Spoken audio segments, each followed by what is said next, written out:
কুরআনুল কারীমের মধ্যে ওয়াজ করেছেন, উপদেশ দিয়েছেন। কুরআনুল কারীমের মধ্যে বিধানাবলী সংক্রান্ত আয়াতের সংখ্যা হলো 500, বাকি প্রায় 6000 আয়াত। এগুলো সব ওয়াজ, নসিহত, উপদেশ, উপমা, ঘটনা। সাথে সাথে আল্লাহ তাআলা নিজেও আমার আপনার নবীজিকে বলেন, ওয়াযাক্কির ফাইন্নায যিকরা তানফাউল মুমিনিন। আপনি বারবার উপদেশ দেন, বারবার নসিহত করেন, ওয়াজ করেন, উপদেশ দেন। কেন? আল্লাহ তাআলা এই কারণ বর্ণনা করে বলেন, ফাইন্নায যিকরা তানফাউল মুমিনিন। এই যে বারবার উপদেশ দেওয়া, এটা মুমিনদের জন্য উপকারী। রাসূল আকরাম সাল্লাল্লাহু আলাইহি ওয়াসাল্লাম এই জন্য সাহাবা একরামকে সুযোগ যখন থাকতো হয়তো ওয়াজ করতেন, উপদেশ দিতেন। যত হাদিস আছে যে নবীজি বলেছেন, ক্বালান নবী সাল্লাল্লাহু আলাইহি ওয়াসাল্লাম, নবীজি সাল্লাল্লাহু আলাইহি ওয়াসাল্লাম বলেছেন, যা বলছেন সব ওয়াজ।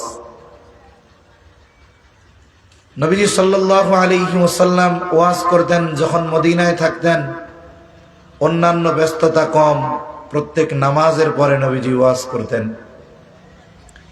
একই ওয়াজ নবীজি বারবার করতেন। এই যে পুনরাবৃত্তি বারবার বলা, এটা আল্লাহ তাআলা কুরআনুল কারীমের মধ্যে অনেক বিষয় বারবার বান্দাকে বলছেন।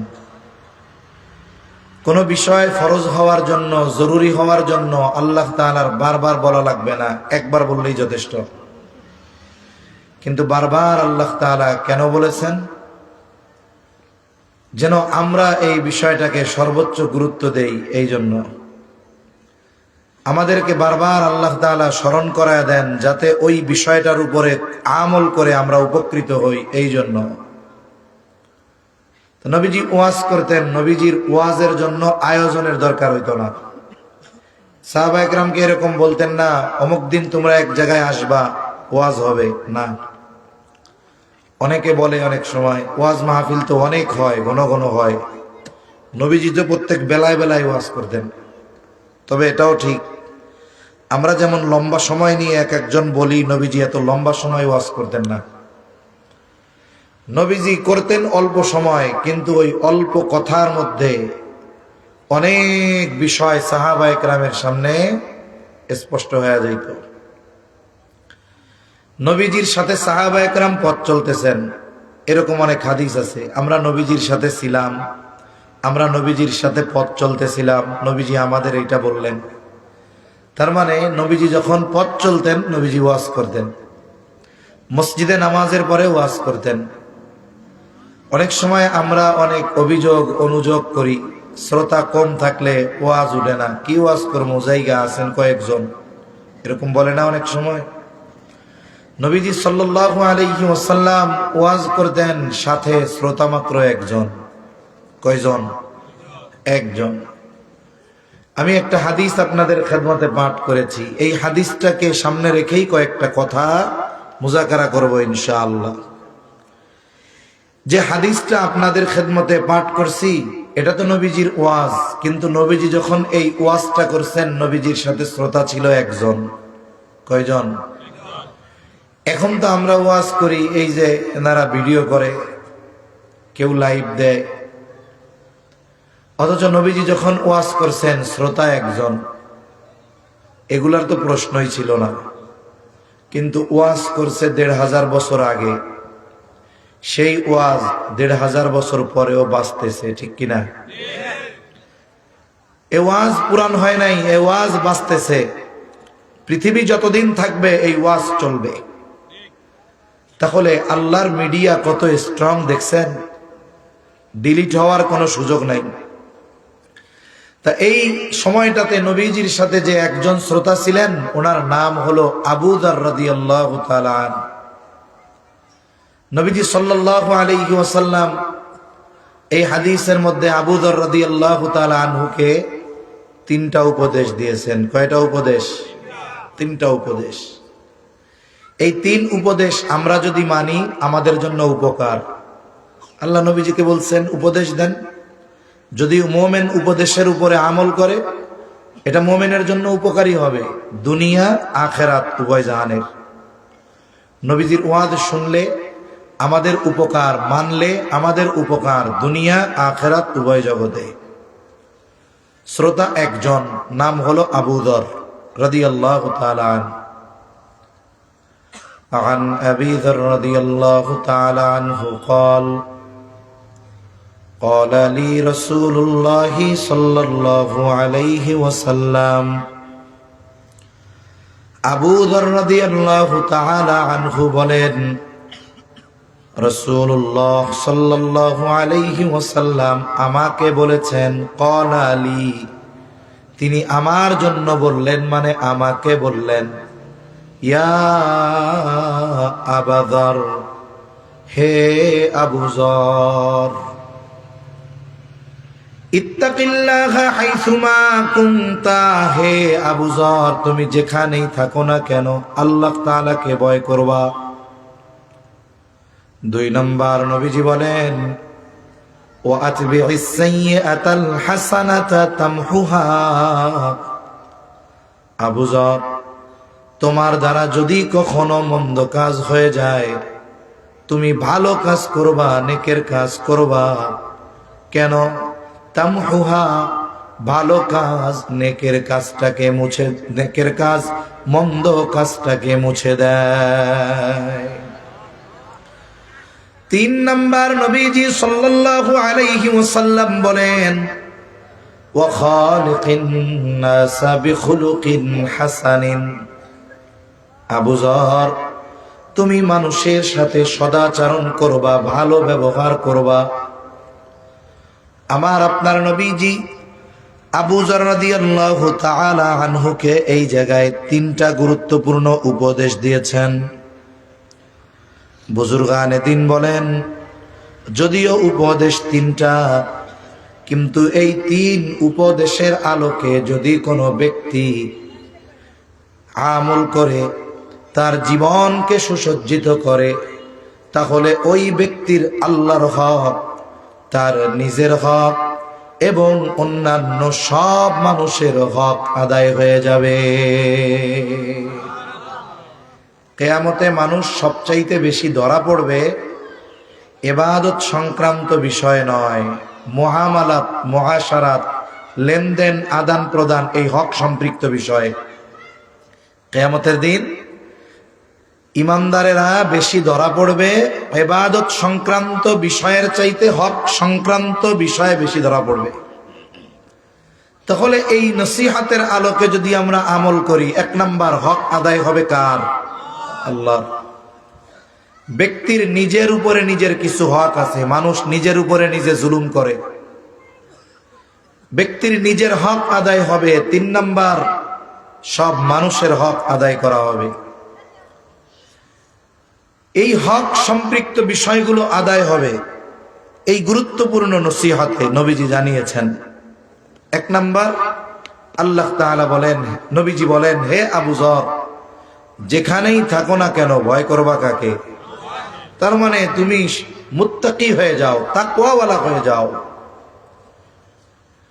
রাসূল আকরাম সাল্লাল্লাহু আলাইহি ওয়াসাল্লাম যখনই সাহাবা একরামের সামনে খুতবা দিতেন, ওয়াজ করতেন, নবীজির কোন খুতবা এমন নাই যে যেই খুতবার শুরুতে নবীজি তাকওয়ার কথা বলেন নাই। নবীজি সাহাবা একরামকে যখনই খুতবা দিতেন, ওয়াজ করতেন, জুমার দিন খুতবা দিতেন, খুতবার শুরুতেই নবীজি বলতেন, উসিকুম বিতাকওয়াল্লাহ, আমি তোমাদেরকে আল্লাহকে ভয় করার ব্যাপারে, তাকওয়ার ব্যাপারে উপদেশ দিচ্ছি, ওসিয়ত করতেছি, নির্দেশ দিচ্ছি। কেন? ফাইন্নাহু রাসু কুল্লি হিকমাহ, তাকওয়া হলো সকল হিকমত, সকল প্রজ্ঞার মূল। তার মানে যেই ব্যক্তি মুত্তাকি সে প্রজ্ঞাবান মানুষ, হিকমতওয়ালা মানুষ। নবীজি এই জন্য প্রত্যেক খুতবা বা বয়ানের শুরুতে তাকওয়ার নির্দেশ দিতেন। সাথে সাথে আল্লাহ তাআলা কোরআনুল কারীমের মধ্যে আমাদেরকে তাকওয়া অর্জনের আদেশ দিয়েছেন। বারবার আল্লাহ তাআলা আমাদেরকে বারবার তাকওয়া অর্জনের আদেশ দিয়েছেন। সাধারণত তাকওয়া আল্লাহ তাআলা অনেক সময় গোটা মানব সম্প্রদায়কে উদ্দেশ্য করে তাকওয়া অর্জনের আদেশ দিয়েছেন। আবার কোন কোন জায়গায় ঈমানদারদেরকে আলাদাভাবে উদ্দেশ্য করে তাকওয়া অর্জনের আদেশ আল্লাহ তাআলা দিয়েছেন। তাহলে তাকওয়া যখন গোটা মানব সম্প্রদায়কে উদ্দেশ্য করে অর্জনের নির্দেশ দেওয়া হয়, এই জায়গায় থাকে এক বিষয়।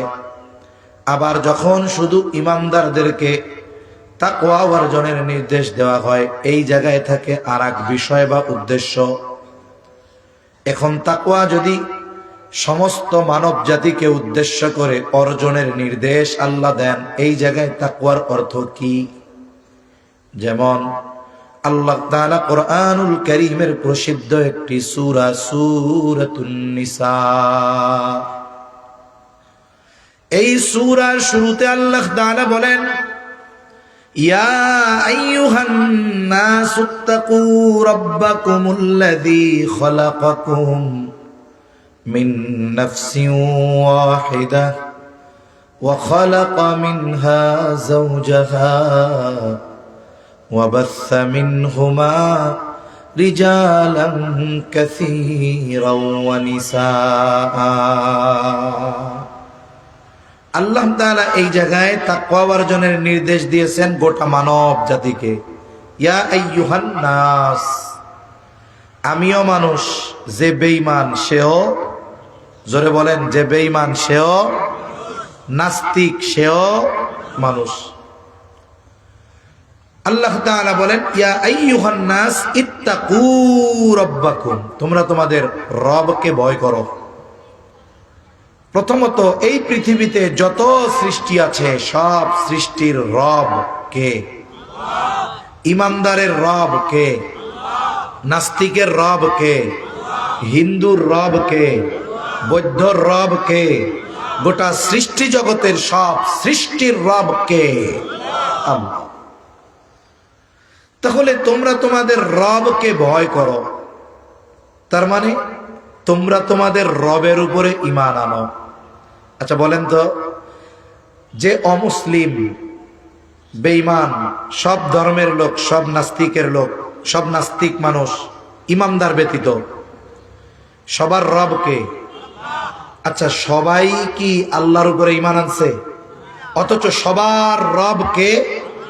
অথচ সবাই রবের উপরে ঈমান আনছে? আরে না।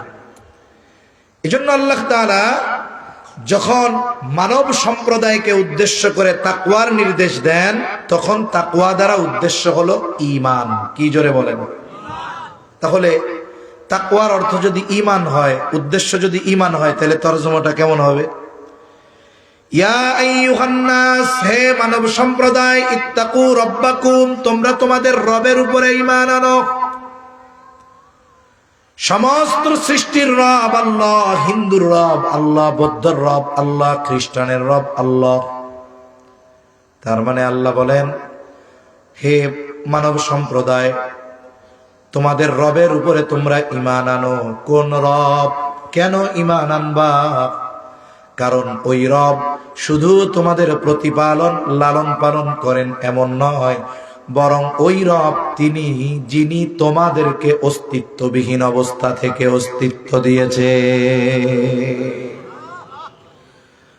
আল্লাযী খালাকাকুম মিন নাফসিন ওয়াহিদা, ওই রবের উপরে ঈমান আনো যিনি তোমাদেরকে একটি প্রাণ থেকে সৃষ্টি করেছেন।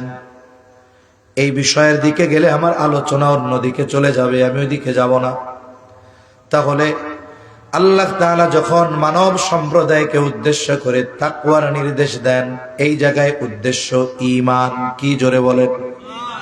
এখন থেকে যখন কোরআন পড়বেন, কোরআন যখন দেখবেন লেখা আছে ইয়া আইয়ুহান নাস ইত্তাকু, আল্লাহকে ভয় করো হে মানব সম্প্রদায়, তখন কি বুঝবেন? এই জায়গায় তাকওয়া দ্বারা উদ্দেশ্য কি?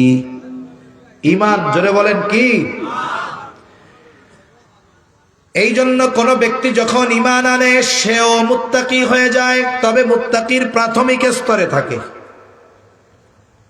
যেমন আপনার যদি 5 বছরের কোনো বাচ্চা থাকে অথবা নাতিপুতি থাকে, আপনি ওকে ভর্তি করেছেন মক্তবে বা মাদ্রাসায়, এই যে যাকে প্রতিষ্ঠানে ভর্তি করা হলো, এর নতুন একটা পরিচয় হয়, সে হয় ছাত্র। তার নতুন পরিচয় কি? বয়স কয় বছর? ভর্তি হয়েছে স্কুলে বা মাদ্রাসায়, এখন সে কি হয়েছে? ছাত্র। আর একজন পড়ে রেঙ্গা মাদ্রাসায়, মাওলানা শেষ কইরা মুফতি পড়তেছে, ইফতা পড়তেছে, সেও রেঙ্গা মাদ্রাসার।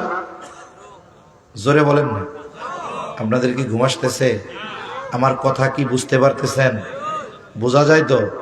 আচ্ছা, তাহলে একটা তাকবীর দেন। নারায়ে তাকবীর, নারায়ে তাকবীর।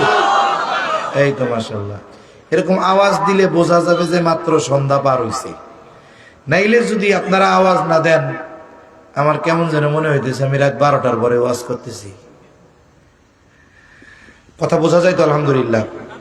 তাহলে রেঙ্গা মাদ্রাসায় যে ইফতা পড়ে, মুফতি পড়ে, সেও ছাত্র। এই 2 দিন আগে যারে ভর্তি করছেন সেও ছাত্র। কম তো 2 ছাত্রের অবস্থান কি এক? হ্যাঁ, 2 জনের পরিচয় কিন্তু ছাত্র। ও হলো মাত্র ঢুকছে প্রাথমিক ছাত্র, আর উনি হলো হায়ার লেভেলের ছাত্র। কোন ব্যক্তি যখন ঈমান আনে সে হলো প্রাথমিক স্তরের মুত্তাকি। এই জন্য কোরআনুল কারীমের সর্ববৃহৎ সূরা, সেই সূরার নাম কি? সবচেয়ে বড় সূরা, এই সূরার নাম কি? জোরে বলেন, নাম কি? সূরা বাকারা। সবাই জানেন তো? জানার আওয়াজ তো হইল না, মানে আপনারা যে সবাই জানেন, আওয়াজ বলতেছে সবাই জানে না। সবচেয়ে বড় সূরার নাম কি? সূরা বাকারা। সূরার একেবারে শুরুতে আল্লাহ কি বলেন? আলিফ লাম মিম যালিকাল কিতাবু লা রাইবা ফীহি হুদাল লিল মুত্তাকিন। আল্লাহ রাব্বুল আলামিন বলেন আলিফ লাম মিম। এর অর্থ আল্লাহ তাআলা ভালো জানেন। এরপর আল্লাহ তাআলা বলেন যালিকাল কিতাবু লা রাইবা ফীহি হুদাল লিল মুত্তাকিন। আল্লাহ তাআলা বলেন, আল্লাহ রাব্বুল আলামিন বলেন যালিকাল কিতাব লা রাইবা ফীহি, ওইটা এমন এক কিতাব যার মধ্যে কোনো সন্দেহ নাই। শুধু তাই নয়, হুদাল লিল মুত্তাকিন, এটা মুত্তাকিনদের জন্য পথ প্রদর্শক, মুত্তাকিনদের জন্য হেদায়াত। তাহলে এই জায়গায় মুত্তাকিন উদ্দেশ্য কি? মুত্তাকিন দ্বারা উদ্দেশ্য হলো মুমিন। তার মানে হুদাল লিল মুত্তাকিন আই হুদাল লিল মুমিনিন। তার মানে আল্লাহ তাআলা কোরআনুল কারীমের মধ্যে ঈমানদারদেরকেও মুত্তাকি বলে অভিহিত করেছে। তার মানে একজন ব্যক্তি যখন ঈমান আনে সে মুত্তাকির প্রাথমিক অবস্থায় থাকে, প্রাথমিক স্তরে থাকে। ওই যে প্রতিষ্ঠানে ভর্তি হয়েছে মানে সে ছাত্র, কিন্তু সে প্রাইমারির ছাত্র। আর একজন মাস্টার্স কমপ্লিট করে যে কোনো বিষয়ের উপরে আলাদাভাবে অধ্যয়ন করতেছে, পিএইচডি করতেছে, সে হায়ার লেভেলের ছাত্র। আল্লাহ তাআলা যখন ঈমানদারদেরকে উদ্দেশ্য করে তাকওয়া অর্জনের নির্দেশ দেন, এই জায়গায় ঈমান আনা উদ্দেশ্য নয়। কারণ মানব সম্প্রদায়কে উদ্দেশ্য করে তাকওয়া অর্জনের নির্দেশ দিলে উদ্দেশ্য ঈমান আনা। এখন আমরা তো ঈমান আনছি, আমাদেরকেও আল্লাহ বলতেছেন যে তোমরা তাকওয়া অর্জন করো। তাইলে আমাদেরকে তাকওয়া অর্জন করতে বললেন, এর দ্বারা উদ্দেশ্য কি? এর দ্বারা উদ্দেশ্য আব্দুল্লাহ ইবনে আব্বাস রাদিয়াল্লাহু তাআলা আনহু বলেন, উদ্দেশ্য হলো আল্লাহর আদেশগুলো মানো, নিষেধ থেকে বাঁচো। আল্লাহর আদেশগুলো মানো, নিষেধ থেকে বাঁচো। একজন ব্যক্তি মুত্তাকি হওয়া ছাড়া জান্নাতে যেতে পারবে না। কেন পারবে না? 1 নম্বর, ঈমান আনার মাধ্যমে মুত্তাকি হবে। দুই নম্বর, আল্লাহর হুকুম আহকাম মানার মাধ্যমে তাকে বিনা হিসাবে জান্নাতে যাওয়ার চেষ্টা করতে হবে। কেন? ঈমান আনার দ্বারা যেই মুত্তাকি হলো, এটার দ্বারা সে অনন্তকাল জাহান্নাম থেকে বাঁচার নিশ্চয়তা পেল। কিন্তু ঈমান আনার পরে যেই তাকওয়া অর্জনের আদেশ আল্লাহ দিচ্ছেন, এই তাকওয়া অর্জন করার দ্বারা ক্ষণস্থায়ী জাহান্নাম থেকে বাঁচার সে নিশ্চয়তা পাবে। ঈমান আনার পরে আমাদের কাজ কি? বলে আল্লাহ যেটা আদেশ করেছেন সেটা করা, যেটা নিষেধ করেছেন সেটা থেকে বিরত থাকা। এটাই হলো তাকওয়া। আর যেই মুমিন আল্লাহর আদেশ মানে, নিষেধ থেকে বেঁচে থাকে, সেই হলো মুত্তাকি। এখন ইচ্ছা করলেই একটা মানুষ মুত্তাকি হয়ে যেতে পারে না, কারণ এই তাকওয়া অর্জনের পথে হাজারো বাধা আছে, বিপত্তি আছে, শয়তান আছে, মানুষ শয়তান আছে, দুনিয়ার ওয়াসওয়াসা আছে। এটা তো এক কঠিন পথ। আল্লাহর সব আদেশ মানবো, সব নিষেধ থেকে বিরত থাকবো, মুত্তাকি হব, এটা তো কঠিন কাজ। আল্লাহ তাআলা বান্দার প্রতি বড় ইহসান করেছেন, দয়া করেছেন। আল্লাহ তাআলা বান্দাকে শুধু মুত্তাকি হওয়ার আদেশ দিয়েছেন এমনটা নয়, বরং সাথে সাথে বান্দা কেমনে মুত্তাকি হবে সেই পদ্ধতিও যিনি জানিয়ে দিয়েছেন তিনি কে? আল্লাহ রাব্বুল আলামিন কোরআনুল কারীমের মধ্যে যত আদেশ নিষেধ করেছেন, সবগুলো বাস্তবায়নের পদ্ধতিও আল্লাহ তাআলা জানিয়ে দিয়েছেন দুই ভাবে। একটা হলো আদেশ করবার পর কিবা নিষেধ করবার পর ওই আদেশ নিষেধ বান্দা কেমনে নিজের জীবনে বাস্তবায়ন করবে, এটা আল্লাহ বলে দিয়েছেন সরাসরি, সুস্পষ্ট। আবার অনেক আদেশ নিষেধ আছে যেগুলো করেছেন কিন্তু পদ্ধতিটা সরাসরি বলেন নাই, সূত্র দিয়ে দিয়েছেন।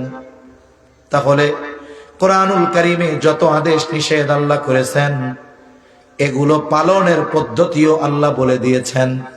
তবে দুই সিস্টেমে, একটা হলো সরাসরি বলে দিয়েছেন, আর একটা হলো ইঙ্গিত দিয়ে দিয়েছেন। দুইটা বিষয়ের যদি উদাহরণ আমরা সামনে আনি, বুঝতে সহজ হবে। ঈমানের পরে সবচাইতে গুরুত্বপূর্ণ ইবাদত হলো নামাজ। নামাজ কত গুরুত্বপূর্ণ ইবাদত! কোরআনুল কারীমের মধ্যে আল্লাহ তাআলা ৮২ জায়গায় নামাজের কথা বলছেন। কয় জায়গায়? আরো জোরে। ৮২ জায়গায়। ওলামায়ে কেরাম আছে, জিজ্ঞাসা করবেন, হুজুর আল্লাহ তো নামাজের আদেশ দিয়েছে কোরআনে, আমরা যে নামাজ পড়ি ফজরের 2 রাকাত সুন্নাত কিবা ফরজ যেইভাবে পড়ি, তাকবীরে তাহরিমা থেকে নিয়ে একেবারে সালাম ফেরানো পর্যন্ত যত মাসলা মাসাইল আছে, সারা দুনিয়ার উলামায়ে কেরামকে যদি শুধু কোরআন হাতে দিয়ে বলা হয় 2 রাকাত নামাজের যত মাসলা মাসাইল আছে শুধুমাত্র কোরআন থেকে, নবীজির হাদিস ধরা যাবে না, নবীজির সুন্নাহর কাছে যাওয়া যাবে না, শুধু কোরআন থেকে 2 রাকাত নামাজের সব মাসলা মাসাইল গুলো বের করে দেন, কিয়ামত পর্যন্ত যদি হায়াত দেওয়া হয়, আমার আপনার নবীর সিরাত বাদ দিয়ে, সুন্নাত বাদ দিয়ে শুধুমাত্র কোরআন থেকে 2 রাকাত নামাজের পদ্ধতি বের করা সম্ভব নয়। অথচ নামাজের আদেশ দিয়েছেন কে? জোরে জোরে কে দিয়েছেন? আছে কোথায়? কোরআনে। আছে কোথায়? নামাজের আদেশ আল্লাহ দিয়েছেন, এটা কোরআনে আছে, কিন্তু নামাজ কিভাবে পড়বো এ পদ্ধতি কোরআনে নাই। আসেনি? নাই। এখন আদেশ তো আল্লাহ করার পরে আদেশ বাস্তবায়নের পদ্ধতি আল্লাহ বলে দেয়। বলছে? বলে হ্যাঁ বলছে। আদেশ করেছেন নামাজের কে? বান্দা কি করবে? আল্লাহর আদেশের আনুগত্য করবে। কি করবে? ইতাআত করবে। কার আদেশের আনুগত্য করবে? এখন আমরা বললাম আল্লাহ আপনি তো আদেশ করলেন নামাজের, এখন এই আদেশের আনুগত্য কেমনে করব? এই আদেশ বাস্তবায়ন কেমনে করব? আমার মালিক, আমাদের রব জবাব দিয়ে বলেন, বান্দা পেরেশানি কইরো না, নামাজের আদেশ দিয়েছি, এই আদেশের আনুগত্য কোন পদ্ধতিতে করবা, কেমনে করবা, আমি আল্লাহ কোরআনে স্পষ্টভাবে বলি নাই, তবে বাদও রাখি নাই। আল্লাহ তাআলা বলেন, মান ইউতিইর রাসূল ফাকাদ আতাআল্লাহ, যে রাসূলের আনুগত্য করলো সে আনুগত্য করলো কার? জোরে বলেন না কার? এখন বলেন আমার সাথে, নামাজের আদেশ দিয়েছেন কে? এই আদেশের আনুগত্য করতে হবে কি হবে না? কেমনে করব? এই আনুগত্য রাসূলের থেকে শিখব কেমনে নামাজ নামক এই আদেশের আনুগত্য করতে হয়। সেই জন্য আমার আপনার নবীজিও বলেন, সল্লু কামা রাআইতুমুনি উসাল্লি, তোমরা নামাজ পড়ো কিভাবে পড়বা, আমাকে যেভাবে পড়তে দেখো সেইভাবে পড়ো। তার মানে আমাদেরকে নামাজের আদেশ দিয়েছেন আল্লাহ, আর আমাদেরকে ওই নামাজ পড়ার পদ্ধতি শিখিয়েছেন মুহাম্মাদুর রাসূলুল্লাহ সাল্লাল্লাহু আলাইহি ওয়াসাল্লাম। আমাদের দেশে সময়ের সাথে সাথে নতুন অনেক ফিতনার আবির্ভাব ঘটতেছে। এর মধ্যে একটি ফিতনার নাম আহলে কোরআন ফিতনা, হাদিস অস্বীকারীদের ফিতনা। আছে না নাই? এদের কিছু আলামত আছে।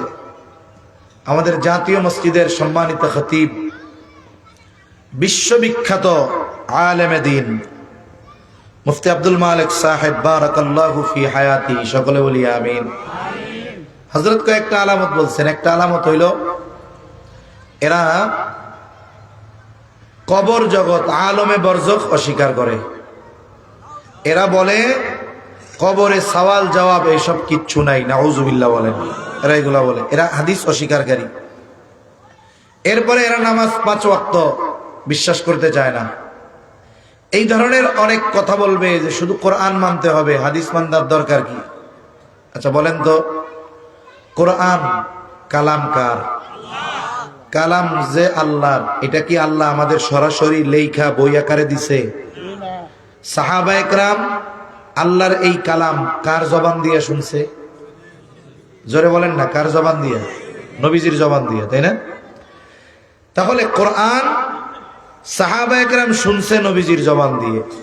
তাইলে যেটাকে আমরা হাদিস বলি ওইটা কি আমার বাপদাদার কথা? কার?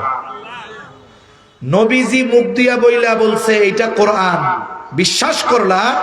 ওই নবীর জবানের কথা হাদিস বিশ্বাস করো না, চিটিংবাজি পাইছো কোথায়? মনে রাখবেন, যারা হাদিস অস্বীকার করে এরা কোরআন অস্বীকারী। এটা মুখ দিয়ে বলে না কিন্তু, কারণ কোরআন তো আল্লাহ সরাসরি লেখা দেন নাই, তক্তায় কিতাব আকারে পাঠান নাই। নবীজির কাছে আল্লাহ কোরআন নাজিল করছেন। কোরআন এই যে কিতাব আকারে লিপিবদ্ধ অনেক পরে হয়েছে। হযরত ওসমান রাদিয়াল্লাহু তাআলা আনহুর সময় ব্যাপকভাবে এটাকে একেবারে সুন্দর করে একত্রিত করে এরপরে করা হয়েছে। এরা কিন্তু সাহাবায়ে কেরাম মুখস্থ করে রাখতো। কেউ চামড়ায় লেখা রাখছে, কেউ গাছের বাকলে লেখা রাখছে, কেউ মুখস্থ করে ফেলছে। ওনাদের স্মরণ শক্তি অনেক ছিল। তার মানে যারা বলে আমরা আহলে কোরআন, হাদিস অস্বীকার করে, এরা নিঃসন্দেহে কোরআন অস্বীকারী, কোনো সন্দেহ নাই। কারণ কোরআনও আমরা পাইছি তো নবীর জবান দিয়া। নবী বলছে এটা আল্লাহর কালাম, আমরা বিশ্বাস করে নিয়েছি। তাইলে ওই নবীর কথা বিশ্বাস কইরা কোরআনরে বিশ্বাস করো, আর ওই নবীর কথা হাদিস এটাকে বিশ্বাস করো না। এ চিটিংবাজি চলবে না। এটা মোটা জ্ঞানের অধিকারী মানে সূক্ষ্ম জ্ঞানের অধিকারী হওয়া লাগে না। এটা একজন সাধারণ মুসলমানই বুঝবে এগুলো ভণ্ড বাটপার, এগুলো ভ্রান্ত আকীদা। এজন্য সাবধান থাকতে হবে এগুলো থেকে। আল্লাহ হেফাজত করুক। তাহলে কোরআনে নামাজের আদেশ, নামাজ শিখিয়েছেন মুহাম্মাদুর রাসূলুল্লাহ সাল্লাল্লাহু আলাইহি ওয়াসাল্লাম। যেমন হজ করতে হবে, যার সামর্থ্য তার জন্য হজ করা ফরজ। আদেশটা কার? আরো জোরে বলেন কার? এখন হজ কেমনে কেমনে করব? পদ্ধতি তো পরিপূর্ণ কোরআনে নাই। আমার আপনার নবীজি বলেন খুদু আন্নি মানাসিকাকুম। আল্লাহ তো হজের আদেশ করছে, হজ কেমনে করবা, কিভাবে করবা, এটা তোমরা আমার থেকে শিখে না। আরো একটা উদাহরণ দেই। নামাজের বাহিরে ভেতরে 13 ফরজ। ভেতরের ফরজগুলার মধ্যে একটি ফরজ হলো রুকু করা। কি করা? জোরে কন। রুকু করা, রুকু। এখন আপনাদের এই মসজিদে আমি নামাজে দাঁড়াইলাম, আমার পাশে যেই মুসল্লি উনি আলিমও না, কিচ্ছুই না, সাধারণ একজন নামাজি। ইমাম সাহেব কেরাত শেষ করে রুকুতে গেলেন। রুকুতে ওই আল্লাহর বান্দা উনিও রুকুতে গেছে। রুকু শব্দের শাব্দিক অর্থ হলো ঝুঁকা।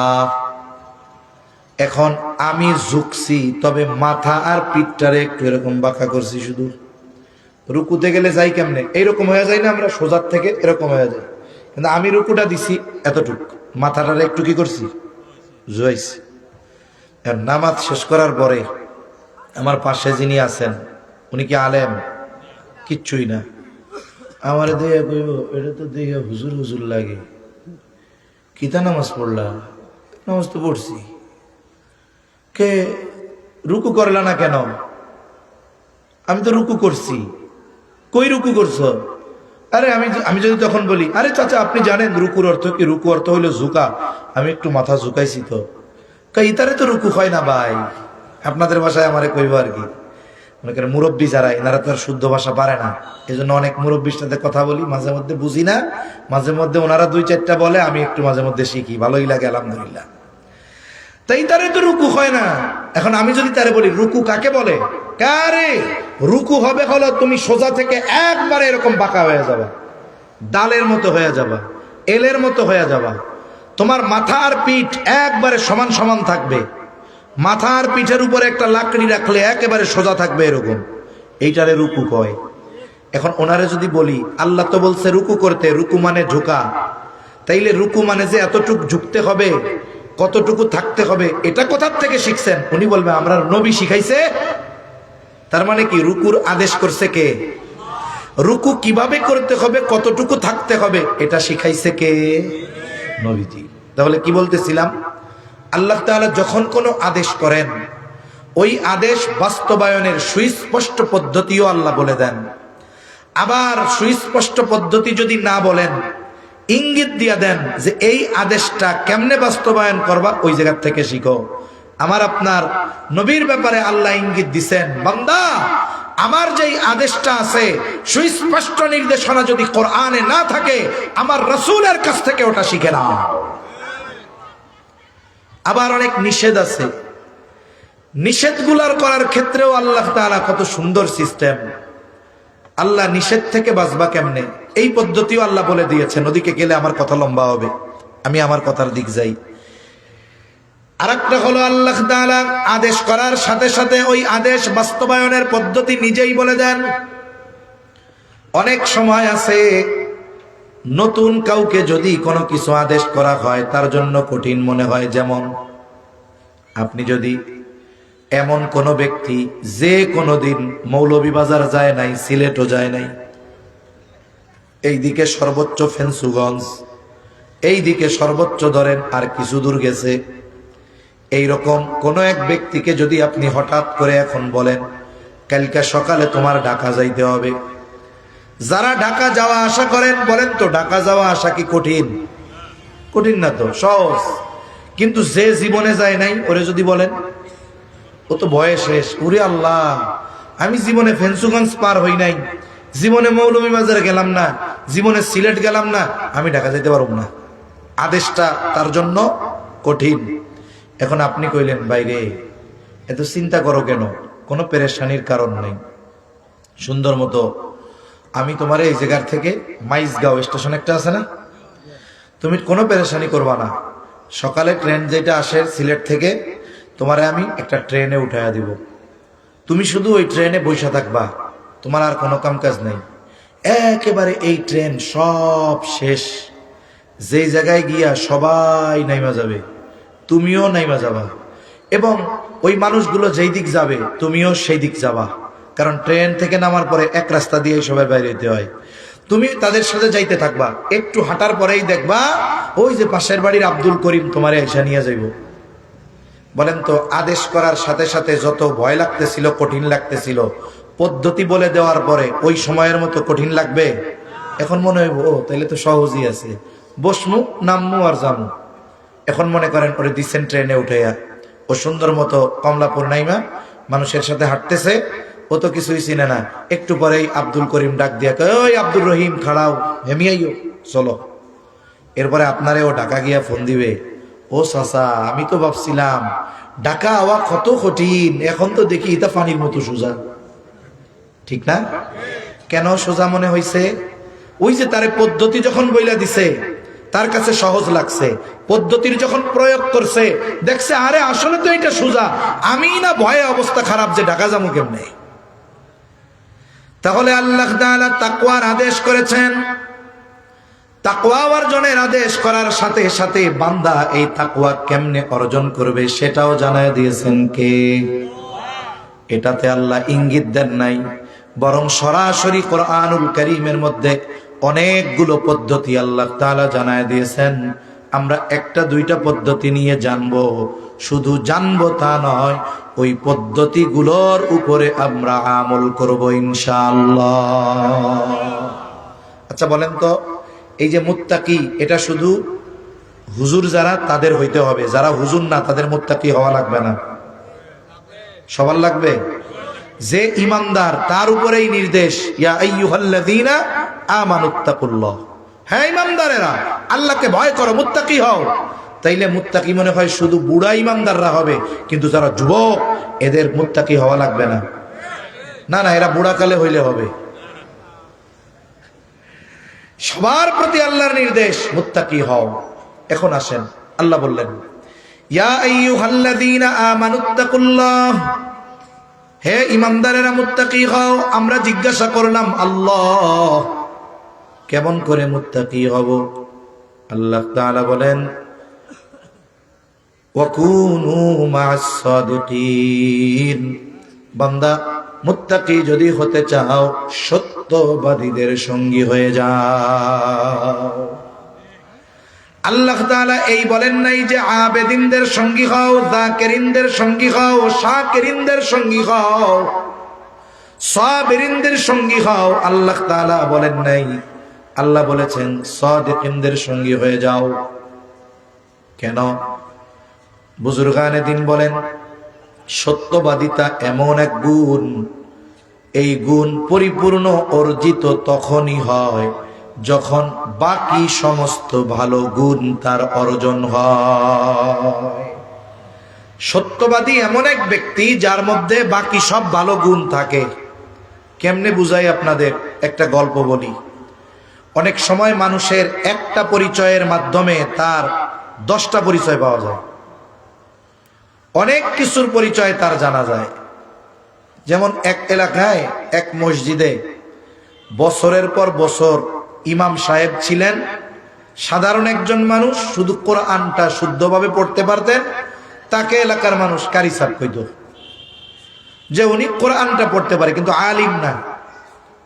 অনেক বছর পর ওই মসজিদে একজন মাওলানা সাহেবকে ইমাম হিসেবে নিয়োগ দেওয়া হয়েছে। গ্রামের মানুষও অনেক শিক্ষিত না, এরা মনে করে যে মাওলানা এর চাইতে এই দেশে বড় আলেম আর নাই, যে মাওলানা তার চাইতে বড় আলেম আর এই দেশে নাই। যদি কারো মসজিদে বড় আলেম খতিব থাকে তাহলে তার মধ্যে আনন্দ লাগে। অনেকে বলে মিয়া জানো আমাদের মসজিদের খতিবকে অমুক মাওলানা সাহেব। এখন এই মুরব্বী উনি তো অনেক শিক্ষিত না, বুঝে না।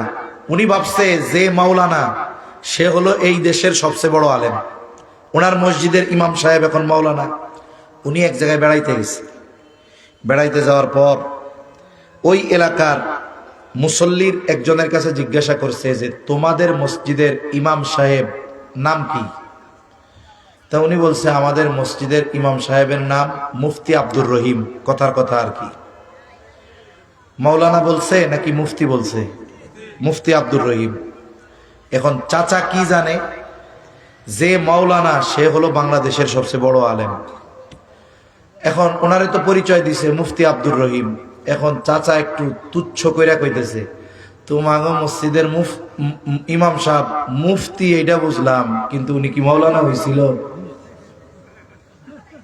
এখন কম তো, যেই আল্লাহর বান্দা মুফতি হইছে সে যদি মাওলানা না হয়, সে কি ইফতা পড়ার বা ফতোয়া বিভাগের বারান্দা দিয়ে হাঁটতে পারবে? তার মানে সে মাওলানা ক্লাস পার কইরাই তো এরপরে মুফতি হইছে। এখন কেউ যদি পরিচয় দেয় যে আমি মুফতি অমক, তাইলে বুঝতে হবে উনি তো মাওলানা হইছে। আলাদা কইরা উনি মাওলানা এই পরিচয় দেওয়ার কোনো দরকার আছে? যেমন এই জায়গায় অনেকজনের নাম আছে, নামের আগে শুধু মুফতি, মুফতি ওবাইদুর রহমান হুজাইফি। এখন বলেন তো, উনারে যদি আমি আলাদা করে জিজ্ঞাসা করি, ও ভাই আপনি কি মাওলানা, তাহলে আমার তো কেব এই বলদের মতো বলদ এই দেশে একটাও। তার মানে উনি গুণ উল্লেখ করছে মুফতি, এর দ্বারা আমরা বুঝতে পারলাম আরো কিছু গুণ ওনার মধ্যে আছে। অনুরূপ ভাবে সাদিকিনদের সঙ্গী আল্লাহ হইতে বলছেন কেন? বলে বাস্তবেই যারা সাদিকিনদের অন্তর্ভুক্ত তাদের মধ্যে বাকি সব ভালো গুণ আছে।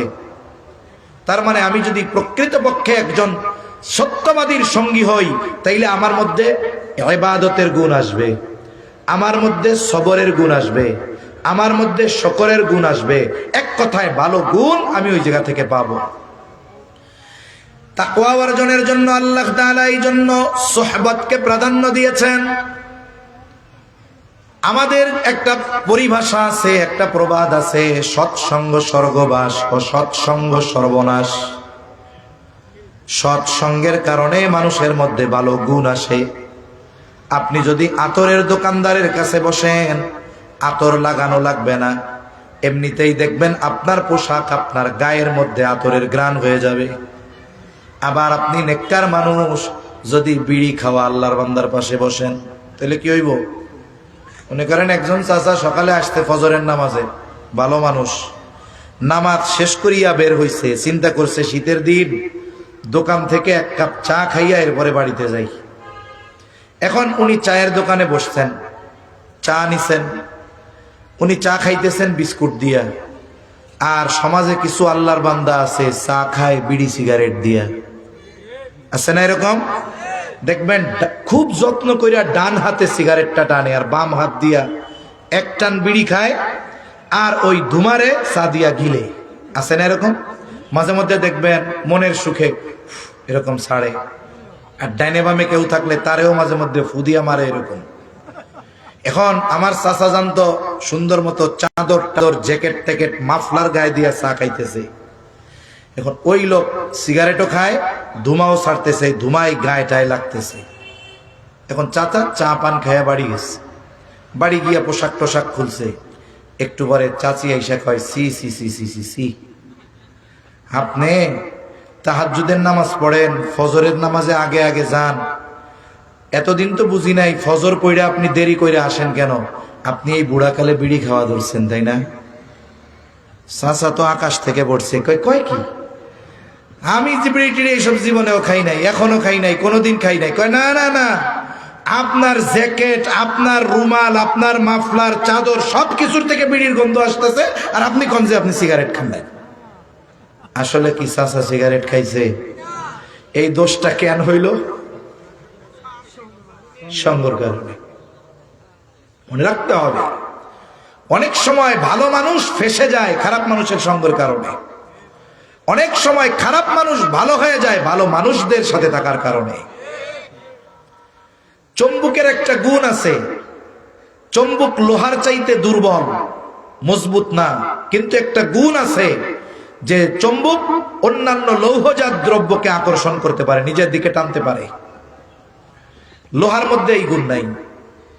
লোহা যদি এখন চুম্বকরে মায়ের দিয়ে কয়, ওই তোর ওই গুণ আমারে দে, নাইলে কিন্তু তোরে মাইরা একেবারে টুকরা টুকরা করে ফেলাবো, বলেন তো যতই ক্ষমতা দেখাক না কেন চুম্বকের গুণ লোহা অর্জন করতে পারবে? যদি মস্তানি না দেখাইয়া, অহংকার না করিয়া সুন্দর মতো ওই লোহার টুকরাটা যদি চুম্বকের টুকরার সাথে লাইগা থাকে, চুপ করে বয়া থাকে, এক মাসও লাগবে না। যদি কয়েকদিন লোহা চুম্বকের সাথে লেগে থাকে, ওই চুম্বকটাকে কিছুদিন পর আলাদা করবেন লোহা থেকে। এইবার ওই লোহাটা নিয়ে যখন আর একটা লোহার দিকে ধরা হবে, ওই লোহাটা তখন আর একটা লোহাকে আকর্ষণ করবে নিজের দিকে। এই যে আকর্ষণ করার গুণ লোহা অর্জন করেছে, অহংকার শক্তি আর বিদ্যা বুদ্ধি দিয়ে নয়, বরং সুহবতের মাধ্যমে। এই জন্য সঙ্গর বড় একটা প্রভাব। যেমন মানুষের সাথে আমার সঙ্গ হবে, ওই মানুষের গুণ ভালো হোক কিবা মন্দ আমার মধ্যে আসবে। দেখুন এই দেশে অনেক বড় বড় আহলুল্লাহ আছে, বুজুর্গ আছে যারা আলিম না, কিন্তু হাজারো আলিম তাদের হাতে বায়াত। যেমন একজন ছিলেন প্রফেসর হামিদুর রহমান রহমাতুল্লাহি আলাইহি, হাফেজজি হুজুর রহমাতুল্লাহি আলাইহির খলিফা ছিলেন প্রফেসর হামিদুর রহমান রহমাতুল্লাহি আলাইহি। 1 বছরের মতো হয়েছে মনে হয় ইন্তেকাল করেছেন। ইসলামের জন্য অনেক খেদমত নীরবে নিবৃত্তে করেছেন। উনি বুয়েটের একজন প্রফেসর, কিন্তু হাফেজজি হুজুরের সোহবত তাকে এত এত দামি বানায় দিয়েছে, দেশ বিদেশের হাজারো হাজারো শাইখুল হাদিস, বড় বড় মুফতি আলিমরা ওই হামিদুর রহমান সাহেব রহমাতুল্লাহি আলাইহির সাথে সম্পর্ক রাখতে। কোন আশায়? ওই যে হাফিজি হুজুরের যে সোহবত অর্জন করছে উনি, ওই রুহানি ইলম ফয়েজ লাভ করার আশায় হাজারো শাইখুল হাদিস হাত রাখছে একজন বুয়েট প্রফেসরের হাতে। দাম বাড়ছে কিসে?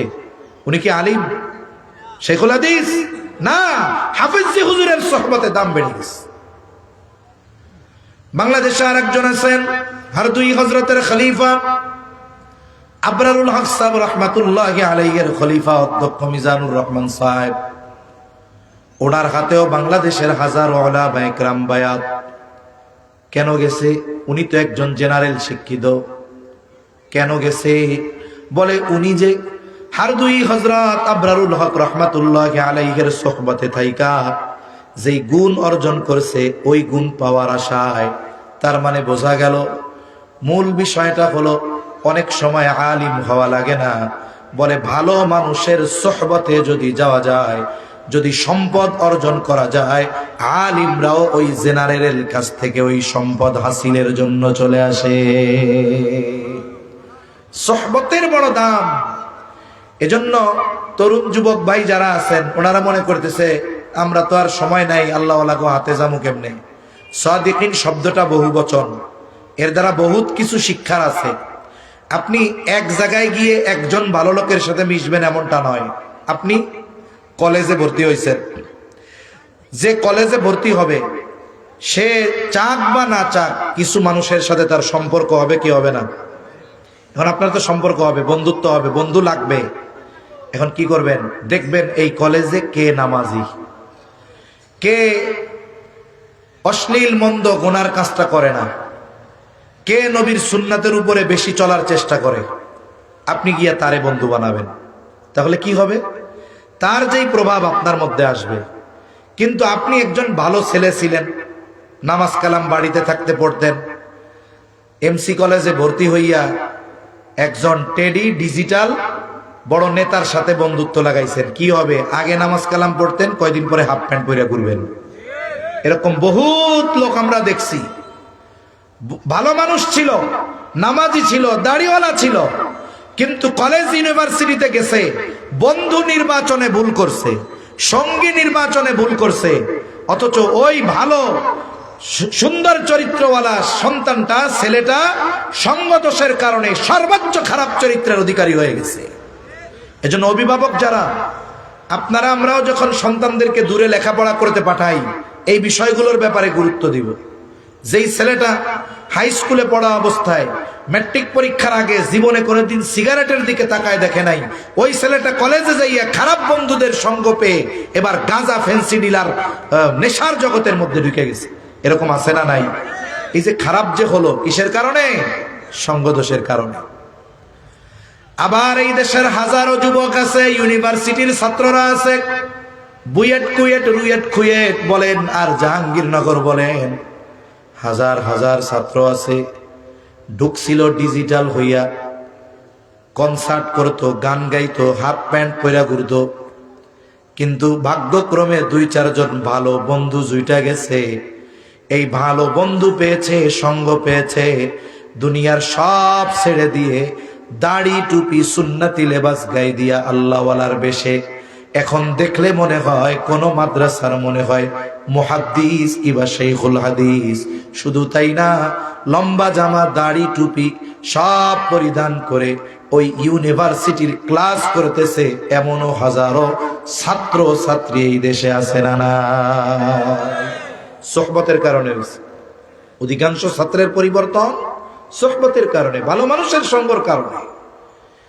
এজন্য সর্বক্ষেত্রে আমরা যদি আল্লাহর হুকুম আহকাম মানতে চাই, নিষেধ থেকে বাঁচতে চাই, মুত্তাকি যদি হতে চাই, সঙ্গ নির্বাচন করতে হবে, সঙ্গী নির্বাচনে সতর্ক হতে হবে, সাদিকিন তথা সত্যবাদীদের সঙ্গী হিসাবে গ্রহণ করতে হবে।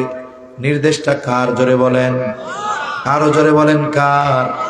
সব সময় চেষ্টা করব যে আমার চাইতে ভালো তাকে বন্ধু বানানোর জন্য। তাইলে কি হবে?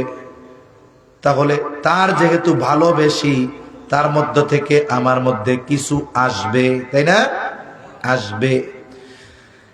তাহলে এক নাম্বার পদ্ধতি আল্লাহ বলেন ওয়াকুনু মা'আস সাদিকিন, মুত্তাকি যদি হতে চাও সত্যবাদীদের সঙ্গী হয়ে যাও। দুই নাম্বার আল্লাহ তাআলা বলেন ইয়া আইয়ুহাল্লাযীনা আমানুত্তাকুল্লাহ, হে ঈমানদারেরা মুত্তাকি হও। আমরা জিজ্ঞাসা করলাম আল্লাহ মুত্তাকি কেমনে হব? আল্লাহ তাআলা বলেন ওয়াল তানজুর নাফসুম মা কদ্দামাত লিগাদ, তুমি নিজের দিকে নজর দাও, আগামীর জন্য তুমি কি পাঠাইছ। আগামী দ্বারা উদ্দেশ্য কি? আগামী দ্বারা উদ্দেশ্য হলো আখিরাত, পরকাল। আগামী দ্বারা উদ্দেশ্য আগামীকাল না, 10 বছর পরে কি হবে ওইটা নয়, কারণ এই আগামী হলো অনিশ্চিত। আমি জানি না আগামীকাল বেঁচে থাকবো কিনা, 5 বছর পরে বাঁচবো কিনা, এই আগামী ভবিষ্যৎ অনিশ্চিত। তার মানে আল্লাহ বলেন বান্দা আগামী দ্বারা উদ্দেশ্য হলো ওই কবরের জন্য কি পাঠাইছ।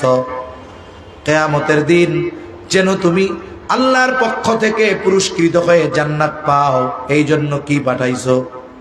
পুলসেরাত জানি বিজলির মতো পার হতে পারো, এই জন্য কি পাঠাইছ। কবরটা যেন জান্নাতের বাগান হয়, এই জন্য তুমি কি পাঠাইছ। তুমি নিজের দিকে নজর দিয়া ওই হিসাবটা কইরো।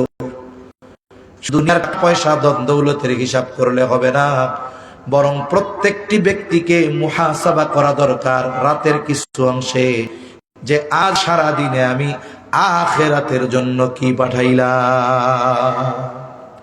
আমি আপনি যদি শুধু হিসাব করি আজকে কত কামাইলাম, আজকে ব্যবসা বাণিজ্য কত হইল, এই হিসাব করলে তো দুনিয়ার একটা বিষয় হলো, কিন্তু আখিরাতের হিসাব করা দরকার। চিন্তা করা দরকার যে আমি আজকে সারাদিনে কত নেকের কাজ করলাম, আজকে সারাদিনে আমার ভালো কাজ কয়টা, আজকে সারাদিনে আমার গুনার কাজ কয়টা, এই হিসাব করার দরকার আছে না নাই? বুজুর্গানে দিন এজন্য আমাদেরকে মুহাসাবার কথা বলছে। মুহাসাবা কি? আমলের হিসাব, কর্মের হিসাব। রাতের বেলায় 5টা মিনিট সময় বিছানায় শুয়েছেন, এবার একটু হিসাব করেন যে আমি আজকে সারাদিনে কয়টা ভালো কাজ করছি, কয়টা মন্দ কাজ করছি। তাহলে আপনি একটা হিসাব বের করতে পারবেন আজকে সওয়াব বেশি না গুনাহ বেশি। এই হিসাবটা করা দরকার। যদি হিসাব প্রতিনিয়ত করি তাহলে দেখবেন আমার মধ্যে সতর্কতা আসবে, আমার মধ্যে চিন্তা আসবে, আখিরাতের ভয় আসবে। এক সময় কি হবে যে দেখা যাবে রাতের বেলা যখন শুইতেছি আমার গোনাই নাই, আজকে গোনাই হয় নাই, আজকে আমার সারাদিন শুধু নেকের কাজ হয়েছে। বলে হুজুর আমরা তো বনি আদম, গোনা না হইয়া থাকে কেমনে? বলে কবিরা গোনা থেকে তো বাঁচলেন সতর্কতার সাথে, এখন সগীরা গোনা তো বান্দার সব সময় হয়। আবার নবীজি বলেন প্রত্যেক নামাজের মাধ্যমে ওই নামাজের আগে উভয় নামাজের মধ্যবর্তী যত সগীরা গোনা, ওই নামাজ পড়ছে তো সাথে সাথে মাফ হয়ে যায়। সুবহানাল্লাহ। এখন আপনি যখন জোহর পড়েন, ফজর থেকে জোহর সগীরা গুনাহ মাফ, আসর পড়লে জোহর থেকে আসর সগীরা গুনাহ মাফ, মাগরিব পড়লে আসর থেকে মাগরিব মাফ। এখন এশা যখন পড়া হয় বলে মাগরিব থেকে এশা পর্যন্ত যত সগীরা গুনাহ মাফ। এখন আপনি এশার নামাজ পড়ে আর কিছুই করেন নাই, বাসায় এসে ঘুমায় পড়ছেন, একটা নেকের কাজ করছেন। অথবা যখন শুইতে যাবেন শুইছেন না বিসমিল্লাহ কইয়া, ফট কইরা কাঠের সাথে মাথাটায় ব্যথা লাগছে। মুমিন একটা কাঁটা ফুটলেও তার গুনাহ মাফ হয়। সুবহানাল্লাহ। তার মানে বিছানায় যখন শুইছেন আজকে সারাদিনের কোনো সগীরা গুনাহ নাই। সুবহানাল্লাহ কয় না? আমি যদি মুহাসাবা করি তাহলে আমার জীবনটা এমন হবে। সেজন্য হিসাব করবো তো ইনশাআল্লাহ, ওই যে গুনাহ থেকে বাঁচতে পারবো, নেকের কাজ করতে পারবো। তাহলে দুইটা বিষয় জানলাম, একটা হলো সাদিকিনদের সঙ্গী হব, সোহবত নিব। যত ব্যস্ততা থাক জীবনের কিছু না কিছু সময়, দিনের অথবা সপ্তাহের কয়েকদিন কিছুটা সময় আমি একজন আল্লাহওয়ালা ভালো মানুষের কাছে যাব। সাথে সাথে আমি প্রতি রাতে আমার সারা দিনের নেক আমল আর বদ আমলের হিসাব করব। বলা যায় না এই হিসাব আমার জীবন পরিবর্তনের কারণ হতে পারে কি পারে না? পারে। তাহলে নবীজির এই নসিহতের দিকে যাই। নবীজি 3টা নসিহত করেছেন। 1 নাম্বার, ইত্তাকিল্লাহা হাইসুমা কুনতা, যেখানেই থাকো না কেন ভয় করবা কাকে? জোরে বলেন। তার মানে মুত্তাকি হও। কেমনে হব? আল্লাহ বলেন, বান্দা মুত্তাকি যদি হতে চাও সত্যবাদীদের সঙ্গী হও। মুত্তাকি যদি হতে চাও তুমি আগামীর দিকে নজর দাও, তুমি কি প্রেরণ করেছো। আর বুজুর্গানে দিন বলেন এটা হবে মুহাসাবা, হিসাবের মাধ্যমে। এই 2টা বিষয় যদি যথাযথভাবে আমরা পালন করি, আশা করা যায় আমরা শুধু মুমিন থাকব না, আমরা প্রকৃত মুত্তাকি হয়ে যাব। আর বলেন, যে প্রকৃত মুত্তাকি, যেই ইমানদার, সে কি আল্লাহর হক নষ্ট করবে? আল্লাহর হক কি? তারই ইবাদত করতে হবে, তার সাথে শিরিক করা যাবে না। এখন যেই ব্যক্তি, যেই ইমানদার পরিপূর্ণ মুত্তাকি, সে কি আল্লাহ ছাড়া অন্য কারো ইবাদত করবে? জীবন চলে যাবে তাও তো করবে না। আল্লাহর সাথে শিরিক করবে? করবে না। তার মানে মুত্তাকি ব্যক্তি পরিপূর্ণভাবে কার হক আদায় করে? আল্লাহর হক। এবার দ্বিতীয়টা, নিজের হকের কথা। ওয়াতবি'is সাইয়্যাতাল হাসানাতা তামহুহা, তোমার দ্বারা যদি কখনো মন্দ কাজ হয়ে যায় তুমি নেকের কাজ করবা। মানুষ, আমাদের দ্বারা পাপ হতেই পারে, মন্দ কাজ হতেই পারে। নবীজি বলেন, কুল্লু বানি আদামা খাত্তাউন ওয়া খায়রুল খাত্তাইনাত তাওয়াবুন, প্রত্যেকটি বনি আদম পাপী, তবে নবী রাসূলগণ ছাড়া। আহলুস সুন্নাত ওয়াল জামাআতের আকীদা কি? সব নবী রাসূলগণ মাসুম, কোন নবীর কোনো পাপ হয় নাই। আর ভুল হওয়া এটা পাপ নয়। আদম আলাইহিস সালাম গন্ধম ফল খাইছেন ভুলে। এই যে রোজার মাস আসতেছে, আজকে শাবানের 1 তারিখ, রোজার মাসে একজন আল্লাহর বান্দা যদি রোজা রাইখা ভুল কইরা পেট ভইরা খায়, রোজা ভাঙবে? জোরে কয় না ভাঙবে। কিন্তু মনে পড়ার পরে যদি 1 লোকমা খায়, শেষ। আমার আপনার মতো না খান্দা ভুলে রোজা রাইখা পেট ভইরা খাইলে, রোজা রাইখা পেট ভইরা খাইলে গোনা হয় না, রোজা ভাঙ্গে না। আর আদম আলাইহিস সালাতু ওয়াস সালাম ভুলে গন্ধম ফল খাইছে, ওনার পাপ হইছে? সেজন্য সাবধান, এই ব্যাপারে সর্বোচ্চ কঠোর থাকতে হবে। আহলুস সুন্নাত ওয়াল জামাতের আকীদা, প্রত্যেকটা নবী রাসূল মাসুম। সাবধান। তাহলে আমাদের দ্বারা গোনা হবে স্বাভাবিক, তবে ওই গোনা হওয়ার পরে এর উপরে ইস্তেকামতের সাথে থাকা, অটল থাকা, এটাই বোকামি। এই জন্য নবীজি বলেন, প্রত্যেকটি বনি আদম পাপী, ও খায়রুল খাত্তাইনাত তাওয়াবুন, আর উত্তম পাপী হলো সে যে পাপের উপরে স্থির না থেকে তাওবা করে। নবীজি বলেন ওইটাই হলো উত্তম পাপী। আমার আপনার দ্বারা পাপ হতে পারে, অন্যায় হতে পারে, মন্দ কাজ হতে পারে। বলে মন্দ কাজ যেমন, ভালো কাজটা তেমন। মন্দ কাজ যদি হয় কবিরা গুনাহ, তাইলে অবশ্যই অবশ্যই তওবা করতে হবে। মন্দ কাজ যদি হয় কাউকে কষ্ট দেওয়া, তাইলে তার কাছে মাফ চাইতে হবে। এই জন্য মন্দ কাজ যদি হয় বান্দার হক নষ্ট করা, তাইলে আস্তাগফিরুল্লাহ পড়লে কাজ হবে না, আগে তার কাছে মাফ চাইতে হবে। ঠিক কিনা বলে? এই জন্য মন্দ কাজ যেমন, বিপরীতে ভালো কাজটা তেমন। আর মানুষ মন্দ কাজ বা পাপের কাজের দ্বারা মানুষ নিজের উপরে নিজে জুলুম করে। আচ্ছা, আমি যদি পাপ করি শাস্তি কি আপনি পাবেন না আমি পাবো? তাইলে আমি পাপ করার মাধ্যমে আমাকে আমি শাস্তিযোগ্য করে তুললাম, আমার উপরে আমি জুলুম করলাম। এই যে শাবান মাস শুরু হয়েছে, এর আগের মাসের নাম ছিল কি মাস কন্ত? রজব মাস। রজব মাস হইল হারাম সম্মানিত মাস সমূহের মধ্যে একটা মাস, তাই না? এই হারাম মাসে আল্লাহ তাআলার পক্ষ থেকে সব বান্দাদের উপরে আম একটা নির্দেশ আছে।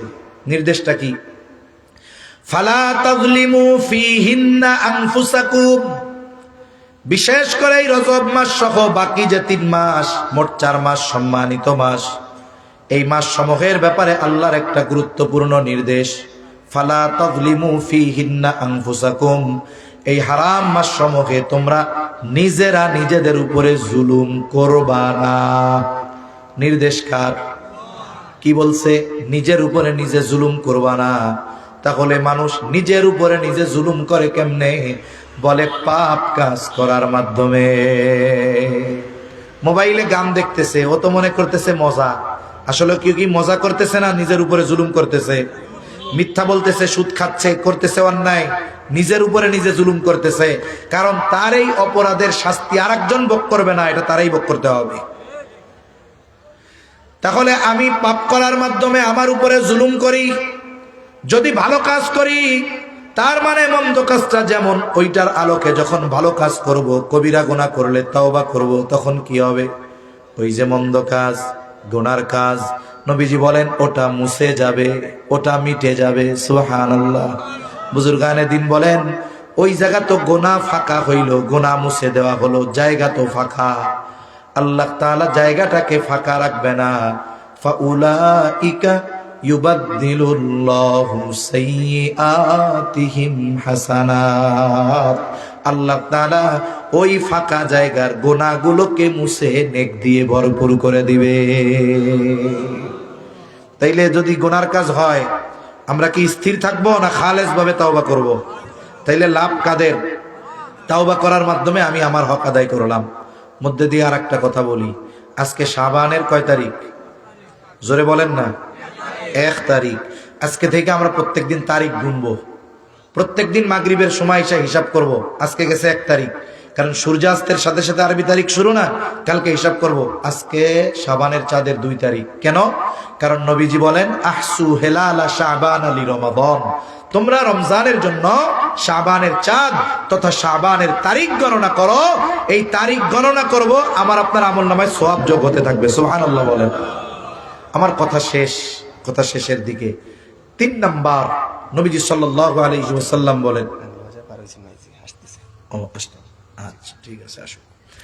তাহলে মানুষ নিজের উপরে নিজে পাপ করে কিসের মাধ্যমে? জুলুম করে কিসের মাধ্যমে? পাপ কাজ করার মাধ্যমে, ঠিক কিনা? আর এই যে শাবান মাসে মনে শুনেন, সব কথা মনে রাখা যায় না, কিন্তু ওয়াজের কিছু টার্নিং পয়েন্ট আছে, পয়েন্টগুলো মনে রাখতে হবে। এই যে একটা ফাঁকে দিয়া জেহেনে আল্লাহ দিছে, এই জন্য কইলাম শাবানের 1 তারিখ, কালকে 2 তারিখ, প্রত্যেকদিন গুনবো তো ইনশাআল্লাহ। নবীজি বলছে আহসু হেলালা শাবান আলী রমাদান, তোমরা রমজানের জন্য শাবানের চাঁদ তথা তারিখ গণনা করো। তার মানে গুনবো তারিখ, হবে সোয়াব। সুবহানাল্লাহ। মুমিন বান্দার সোয়াব অর্জনের পদ্ধতি কত দেখছেন? আপনি খালি হিসাব রাখবেন যে কালকে 2 তারিখ, এই যে হিসাব রাখছেন, হিসাব রাখতে বলছে নবীজি, নবীজির আদেশ, আহসু আদেশ মান্য করলাম, তারিখ গুনবো, সোয়াব হইতে থাকবে। সুবহানাল্লাহ বলেন। 3 নাম্বার, নবীজি বলেন ওয়া খালিকিন নাসা বিখুলুকিন হাসানিন, ও আবু যর, মানুষের সাথে সদাচরণ করো। সদাচরণ এটা ব্যাপক অর্থবোধক একটি শব্দ, সদাচার। আমরা মনে করি, মানুষ মনে হয় যে মিষ্টি মিষ্টি হেসে হেসে কথা বলে সেই শুধু সদাচারী না। সদাচরণ ব্যাপক অর্থবোধক শব্দ। ওই ব্যক্তি পরিপূর্ণ সদাচরণকারী হতে পারে যেই ব্যক্তি সকল মানুষের সব ধরনের হক আদায় করে। মানুষের হক পরিপূর্ণ যে আদায় করে সেই হলো সদাচারী। সব ধরনের মানুষ, প্রত্যেকেরই আলাদা আলাদা হক আছে। মানুষ হিসাবে মানুষের উপরে মানুষের হক আছে। শুধু তাই না, পশু পাখির হক আছে না নাই? আছে। হাদিসের মধ্যে আসছে, নবীজি বলেন কেউ যদি কোনো কারণ ছাড়া একটা চড়ুই পাখিরে হত্যা করে, অনেকে দেখবেন, আপনাদের তো এইদিকে হাকালুকি হাওড় আছে, অনেকের পাখি মারার শখ আছে, বিনা কারণে পাখি মারছে। নবীজি বলেন কেউ যদি অন্যায়ভাবে কোনো কারণ ছাড়া মজা করতে গিয়ে, নিজের নিশানা ঠিক করতে গিয়ে কোনো কারণ ছাড়া একটা চড়ুই পাখিকে হত্যা করে, এটা চড়ুই পাখির হক নষ্ট করছে সে। কিয়ামতের দিন ওই চড়ুই পাখি আল্লাহর কাছে এই ব্যাপারে ওই ব্যক্তির থেকে জবাবদিহিতা আশা করবে। জবাবদিহিতার ব্যাপার বলবে, আল্লাহ এই লোকটা দুনিয়া আমার বিনা কারণে হত্যা করেছিল, আমি আজকের কারণ জানতে চাই। একটু চিন্তা করে দেখছেন, একটা চড়ুই পাখির অন্যায়ভাবে হত্যা করা, এটা তার হক নষ্ট করা। এই ব্যাপারেও কিয়ামতে জবাবদিহিতার কাঠ গড়ায় দাঁড়ানো লাগবে। অথচ আল্লাহর দেওয়া নেয়ামত, মুরগি, গরু, খাসি আল্লাহর নাম নিয়ে জবাই করে ধুমসে খান, কোনো গুনাহ আছে? কিন্তু বিনা কারণে যদি আপনি একটা গরুরে গুতা মারেন, অন্যায় কাজ। কি কাজ? জোরে বলেন। অন্যায় কাজ। অথচ এটারে আল্লাহর নামে জবাই করে খাইলে কোনো অসুবিধা নেই। খাইয়া আলহামদুলিল্লাহ কন, ওই গরুও খুশি হবে, আল্লাহর শুকরিয়া আদায় হবে। হাদিসের মধ্যে আসছে একজন পাপিষ্ঠা নারী, প্রসিদ্ধ ঘটনা, পিপাসিত কুকুরকে পানি পান করায়া কিয়ামতে আল্লাহর পক্ষ থেকে নাজাতের ঘোষণা পেয়ে গেছে। আরেকজন নারী একটা বিড়ালকে বাইদা রাখছে, হায় হায়, ছাড়েও না খাইতেও দেয় না, এটা মরে গেছে। নবীজি বলেন এই কারণে তাকে কিয়ামতে আল্লাহ শাস্তি দিবে। সেজন্য সম্মানিত উপস্থিতি, আচরণ, আখলাক এটা অন্যতম এক জিনিস। নবীজির কাছে দুইজন মহিলার খবর আসছে। একজনের ব্যাপারে বলা হলো, ইয়া রাসূলুল্লাহ সাল্লাল্লাহু আলাইহি ওয়াসাল্লাম, এই মহিলা এমন কোন আমল নাই যেটা সে করে না, সারাদিন সব আমল করে, ফরজ, ওয়াজিব, সুন্নাতে মুআক্কাদা সহ সব, আওয়াবিন, ইশরাক, চাষ, তাহাজ্জুদ কোনো কিছু ছাড়ে না, সকাল সন্ধ্যার তাসবিহ, তাহলিল, জিকির, আজগার কোনো কিছু বাদ যায় না। তবে মহিলার একটা খারাপ অভ্যাস, সে মানুষের সাথে একটু রূঢ় ব্যবহার করে, খারাপ ব্যবহার করে। আর একজন মহিলা, সে যা না করলেই নয় এর বেশি করে না। তার মানে কি? সারা দিনে ফরজ, ওয়াজিব, সুন্নাতে মুআক্কাদা এর বেশি কিছু করে না। না আছে কোনো নফল নামাজ, না আছে জিকির, আজগার, তাসবিহ, তাহলিল, কোরআন তিলাওয়াত, কিছুই তার নাই। তবে ওই মহিলা মানুষের সাথে ভালো আচরণ করে। এই দুইজনের মধ্যে কে উত্তম? নবীজি সাল্লাল্লাহু আলাইহি ওয়াসাল্লাম ওই অনেক ইবাদতকারিনী মহিলার কথা বলেন নাই। নবীজি বলেন ওই মহিলা উত্তম যে মানুষের সাথে ভালো আচরণ করে। তাহলে কি বোঝা গেল? এই যে সদাচরণ, উত্তম আখলাক, এটা মানুষকে আল্লাহর কাছে দামি বানায় দেয়। এই সদাচরণ, উত্তম আখলাক মিজানে সবচাইতে ওজন হবে। রাসূল আকরাম সাল্লাল্লাহু আলাইহি ওয়াসাল্লামকে জিজ্ঞাসা করা হলো, ইয়া রাসূলুল্লাহ সাল্লাল্লাহু আলাইহি ওয়াসাল্লাম, মিজানে সবচাইতে ওজন হবে কোন আমল? ও আমল ওজন দেওয়া হবে। নবীজি নামাজের কথা বলেন নাই, রোজার কথা বলেন নাই, হজের কথা বলেন নাই, যাকাতের কথা বলেন নাই। নবীজি বলেন মিজানে ওজন হবে সবচাইতে যে আমল, সেটা হলো উত্তম চরিত্র। এখন এই সদাচারী হওয়া, উত্তম চরিত্রওয়ালা হওয়া, এটা শুধু মুখ দিয়ে মিষ্টি কথা বললেই হবে না, এটা প্রত্যেকটা মানুষের হক আদায় করতে হবে। দেখুন, প্রাণী, তারও হক আছে আমার উপরে। রাসূল সাল্লাল্লাহু আলাইহি ওয়াসাল্লাম এক উটের ব্যাপারে এক সাহাবীরে ধমক দিচ্ছেন না, যার দ্বারা উপকৃত হইছে, এখন তারে খাইতে দাও না কেন? একটা অবলা প্রাণী, তারও হক আছে। তাইলে যে মানুষ, মানুষের হক আছে না আমার আপনার উপর? একজন মানুষ হিসাবে সে আমার কাছে হক পায়। একজন মানুষ অমুসলিম হতে পারে, অমুসলিম হওয়ার পরেও মানুষ হিসাবে তার হক আছে। মুমিন হিসাবে মুমিনের উপরে মুমিনের হক আছে। প্রতিবেশী হিসাবে প্রতিবেশীর উপরে হক আছে, যদিও প্রতিবেশী অমুসলিম হয়। প্রতিবেশী অমুসলিম হলেও হক আছে না? আছে। তার সাথে ভালো আচরণ করতে হবে না? হবে তো।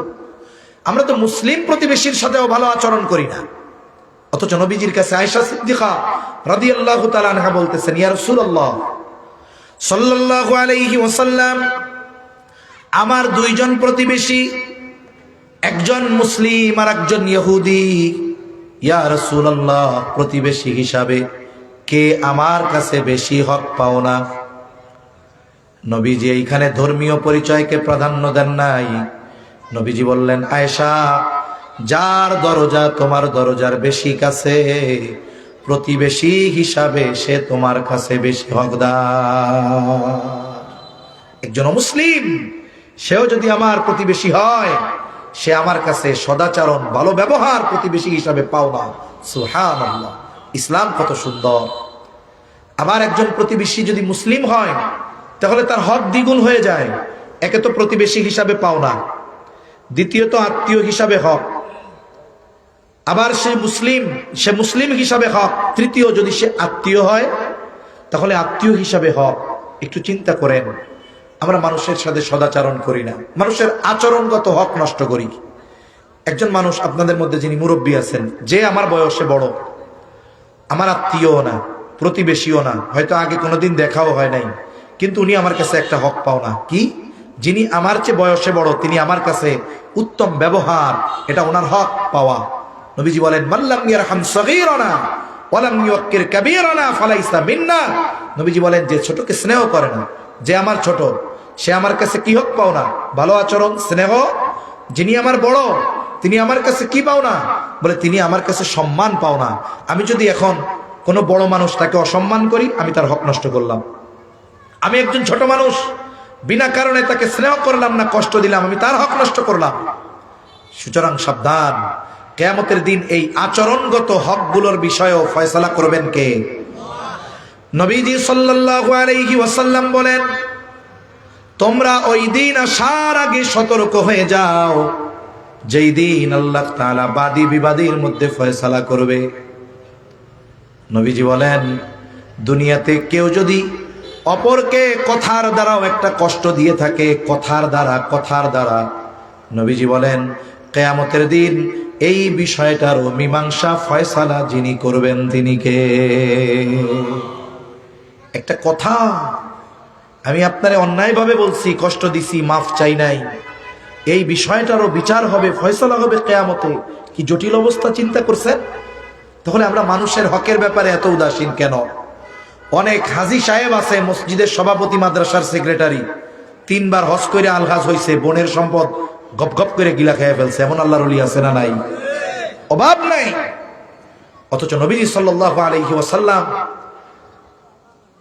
যখন দুনিয়া থেকে চলে যাওয়ার কিছুদিন আগে, আল্লাহ তাআলা যার আগে পরে সব মাফ করে দিয়েছেন, রহমতের নবী, রাহমাতুল লিল আলামিন, দুনিয়া থেকে যাওয়ার কয়েকদিন আগে সাহাবায়ে কেরামকে মসজিদে নববীর মধ্যে ডাকছেন, ডেকে বলতেছেন, অনেক কথা বলছেন, এর মধ্যে এটাও বলছেন যে তোমরা যদি আমার কাছে কেউ কোনো কিছু পাওনা থাকো, এটার দ্বারা উদ্দেশ্য হতে পারে অর্থ, হতে পারে আচরণ, কথার দ্বারা যে কোনো বিষয়। যেমন আমি যদি আপনার সাথে খারাপ ব্যবহার করি, আপনার আমার কাছে একটা পাওনা আছে। কি পাওনা? এই যে সরি বলা, ক্ষমা চাওয়া, এটা আপনার পাওনা না। শুধু টাকা পয়সা মানুষের কাছে মানুষ পাওনা থাকে না, অনেক সময় আচরণও পাওনা থাকে। যদি কেউ কিছু পাও, চেয়ে নাও। রাহমাতুল লিল আলামিন বলতেছে, আমি চাই না কেউ আমার কাছে কোনো কিছু পাওনা থাকবে আর এই অবস্থায় আমি আল্লাহর সাথে মোলাকাত করব, এটা আমি পছন্দ করি না। সুবহানাল্লাহ। অথচ আমাদের অবস্থা কি? আমরা মানুষের সাথে আচরণগত কষ্ট দেই। অনেকে আছে মা বাবার সাথেও তো এই হকগুলো নষ্ট করে বসে আছে, অনেকে আত্মীয় স্বজনের হক নষ্ট করে বসে আছে, অনেকে প্রতিবেশীর সাথে খারাপ ব্যবহার করে বসে আছে, অনেকে বন্ধের সম্পদ মেরে খেয়ে বসে আছে, অনেকে বিনা কারণে মানুষের সাথে খারাপ ব্যবহার করতেছে, আছে না নাই?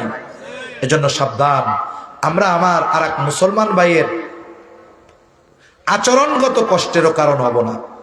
আমি আমার মুসলমান ভাইয়ের সাথে নরম থাকবো। রুহামা বাইনাহুম, সাহাবায়ে কেরামের মধ্যে কি গুণ ছিল? আশিদ্দাউ আলাল কুফার রুহামা বাইনাহুম, কাফেরদের ব্যাপারে ছিল সর্বোচ্চ কঠোর, আর মুমিনদের একে অপরের ব্যাপারে এদের পারস্পরিক সহানুভূতি, মুহাব্বত কেমন ছিল তাদের। আর আমরা মুসলমানের সাথে খারাপ ব্যবহার করি রাজনৈতিক পরিচয়কে সামনে এনে। আস্তাগফিরুল্লাহ। ও ওই দল করে, ও ওই দল করে, এই জন্য ও ওরে দেখতে পারে না, ও ওরে মারে, ও ওকে বকা দেয়। আহা, এই যে আসাবিয়ত, দলান্ধতা, এটা যে কত জঘন্য এক খারাপ কাজ, মুসলমানদের রন্ধ্রে রন্ধ্রে এটা ঢুকে গেছে। ও কি করে বিএনপি, ও কি করে খেলাফত, ও কি করে জমিয়ত, কয় এ ওরে দেখতে পারে না, এ ওরে দেখতে পারে না। আছে না নাই? ও ভাই, যে জমিয়ত করে, যে খেলাফত করে, দুইজনের রবই তো একজন নাকি? জোরে বলেন না, কয়জন? একজন, সব এক আমাদের। কিন্তু কেন আপনি এই দুনিয়ার এই বিষয়টাকে সামনে এনে আর এক মুমিন ভাইকে গালি দেন? অথচ আল্লাহ তাআলা বলেন এই আয়াতেরই সারাংশ, ইয়া আইয়ুহাল্লাযীনা আমানুত্তাকুল্লাহ হাক্কা তুকাতিহি ওয়া লা তামুতুন্না ইল্লা ওয়া আনতুম মুসলিমুন। হে ঈমানদারেরা, তোমরা আল্লাহকে ভয় করো, ভয় করার মতো ভয় করো। মুফাসসিরিনে কেরাম বলেন, প্রথমবার উদ্দেশ্য ঈমান আনো, এরপরে বলে আল্লাহ তাআলার হুকুম আহকাম যথাযথভাবে মান্য করো। ওয়া লা তামুতুন্না ইল্লা ওয়া আনতুম মুসলিমুন, আর মুসলমান না হয়ে তোমরা মৃত্যুবরণ করিও না। তার মানে তোমার আকীদা ঠিক করো, এরপরে আল্লাহর আদেশ নিষেধ মানো। একজন ইমানদার লা ইলাহা ইল্লাল্লাহু মুহাম্মাদুর রাসূলুল্লাহ বলছে ইমানদার, ঠিক আছে, কিন্তু কিছু বিষয় আছে যেগুলো বলার দ্বারা ঈমান চলে যায়, যেগুলো করার দ্বারা ঈমান চলে যায়। ঈমান আনার পরেও কিছু আকীদাগত বিষয় আছে, আকীদার বিষয়গুলোকে পরিশুদ্ধ করো, এরপরে যত আদেশ নিষেধ আছে এগুলা করো, তাহলে কি হবে?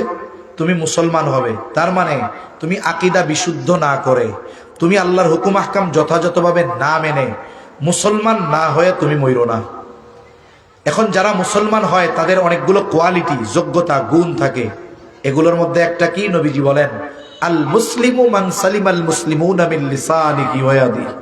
নবীজি বলেন প্রকৃত মুসলমান হলো সে যার জবান আর হাতের অনিষ্ট থেকে অপর মুসলমান নিরাপদ থাকে। দেখুন, ইবাদত করার পরেও কোন মুসলমান যদি জবানকে নিয়ন্ত্রণ না করতে পারে, কথার দ্বারা আর এক মুসলমানকে কষ্ট দেয়, ও আবেদ হইতে পারবে কিন্তু প্রকৃত মুসলমান হতে পারবে না।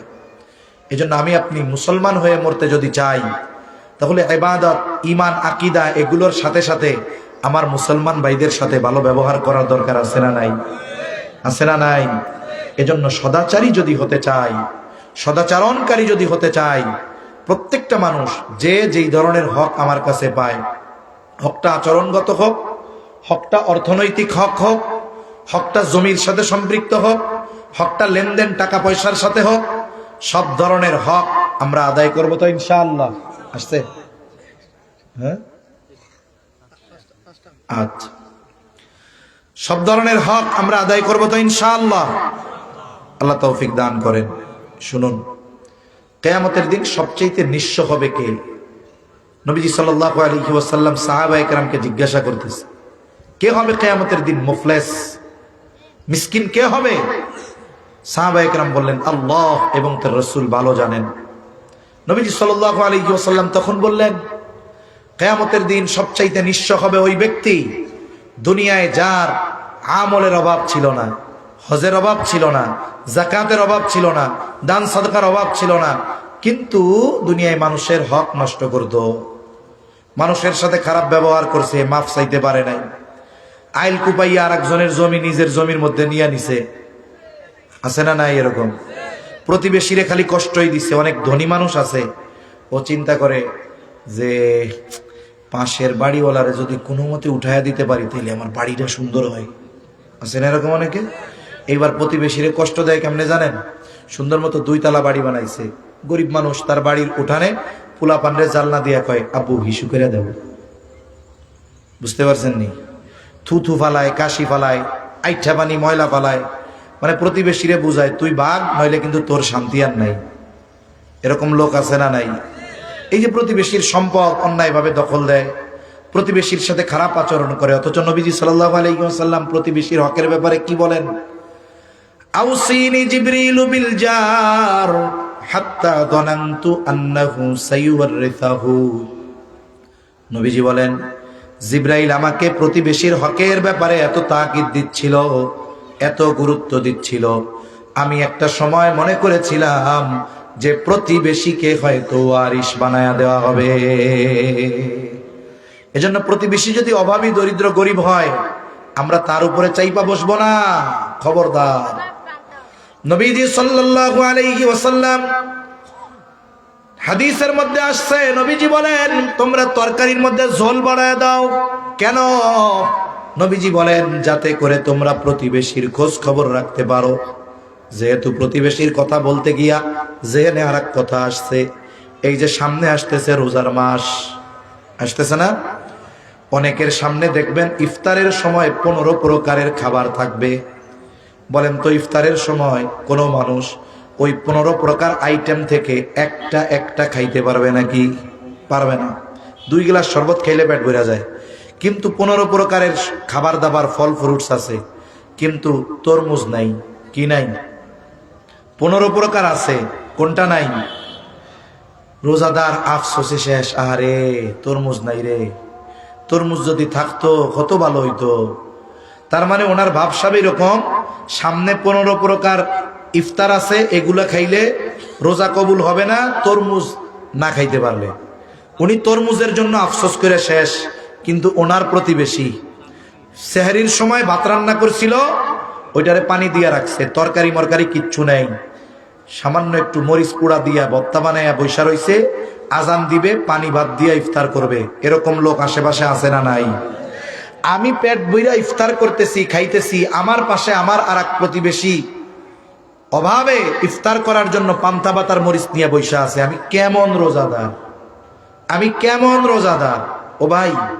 এজন্য অনেক মানুষ আছে আমার আপনার আশেপাশে, উনি রোজা রাখেন, ইবাদত বন্দেগী করেন, কিন্তু রোজা রাখার জন্য ইফতার সাহরি এগুলার টাকা অর্জন করতে গিয়ে ওনাকে জমিনে পরিশ্রম করতে হয়, কঠিন কাজ করতে হয়। এই কারণে রোজা কষ্ট করে রাখে, তারাবি পড়তে কষ্ট হয়। আল্লাহ আপনাদের যাদের সামর্থ্য দিছে ওই বাড়ির মানুষগুলাকে আপনি আপনার মেহমান বানায় নেন রোজার মধ্যে। অন্যান্য সময় 15 প্রকার দিয়ে ইফতার করতেন, ভাই 10 প্রকার বাদ দিয়া দেন, 5 প্রকার ইফতার দিয়ে যদি রোজা ভাঙ্গি, ইফতারের সময় 5 প্রকার খাবার দিয়ে যদি ইফতার করা হয়, তাহলে তো রোজা কবুল হবে নাকি?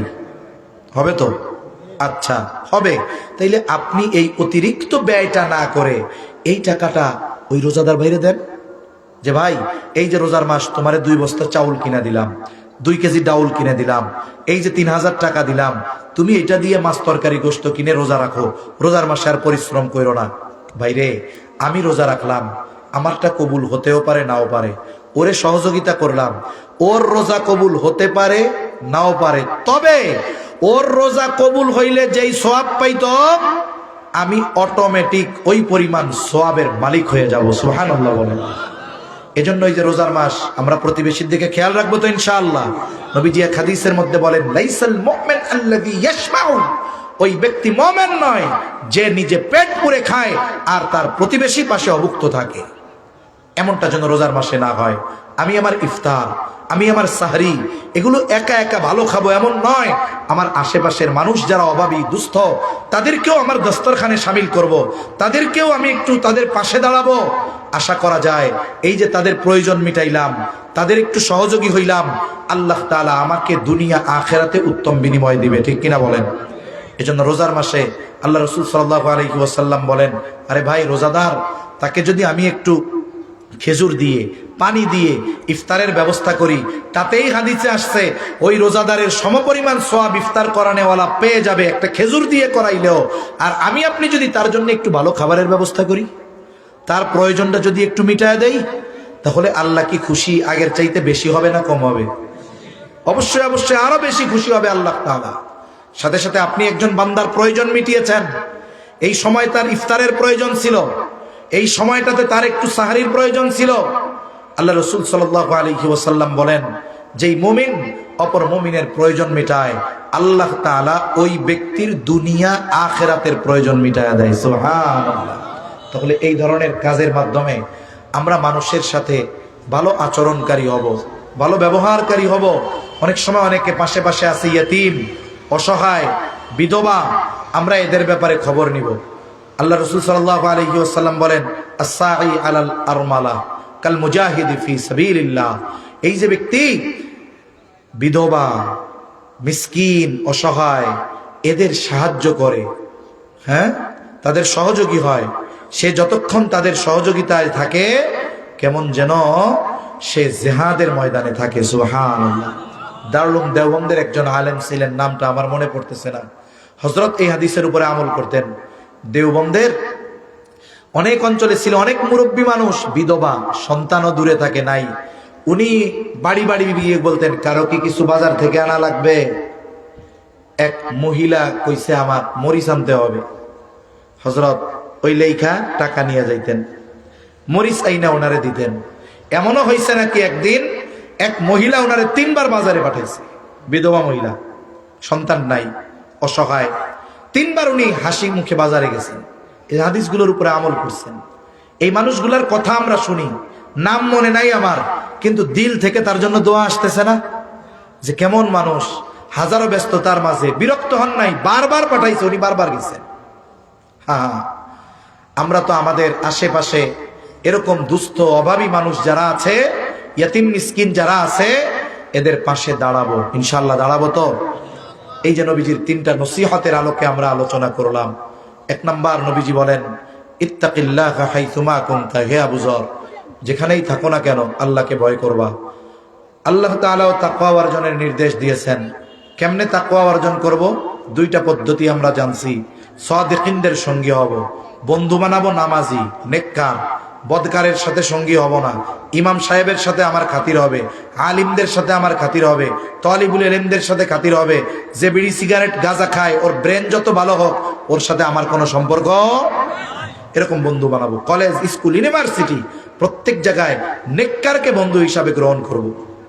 2 নাম্বার, আমরা মানুষ, আমাদের দ্বারা পাপের কাজ মন্দ কাজ হতেই পারে, এটা স্বাভাবিক।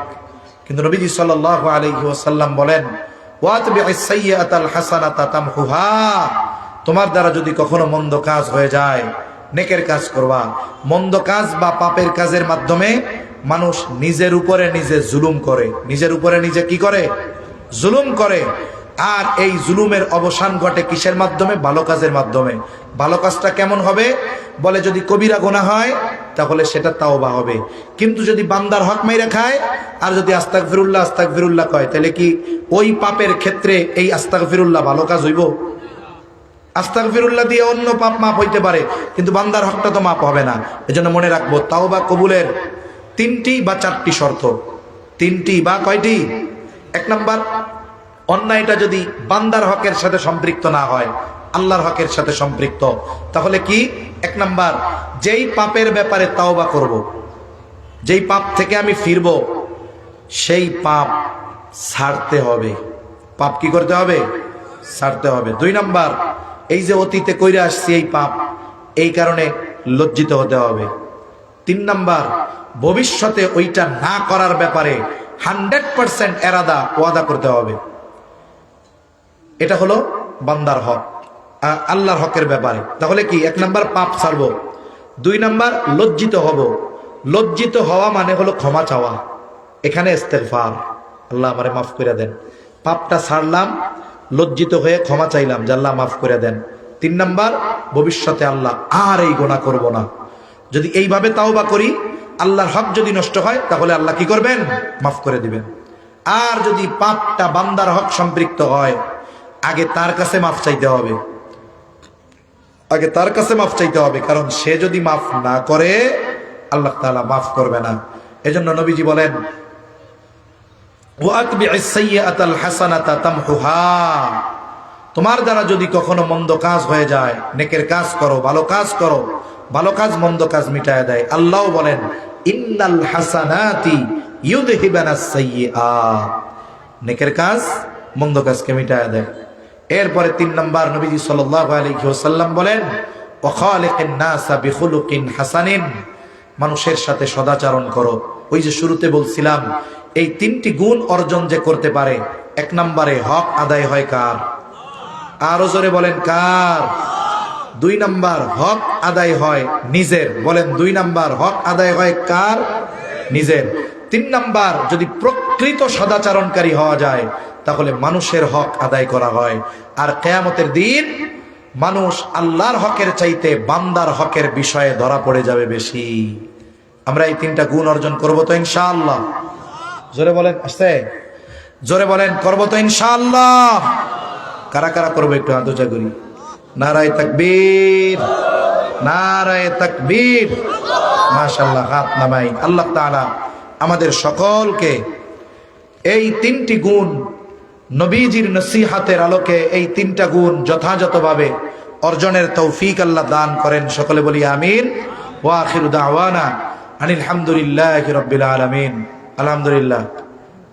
আমাদের শ্রদ্ধেয় বড় ভাই দিলকাশ বয়ান আপনারা তো শুনছেন।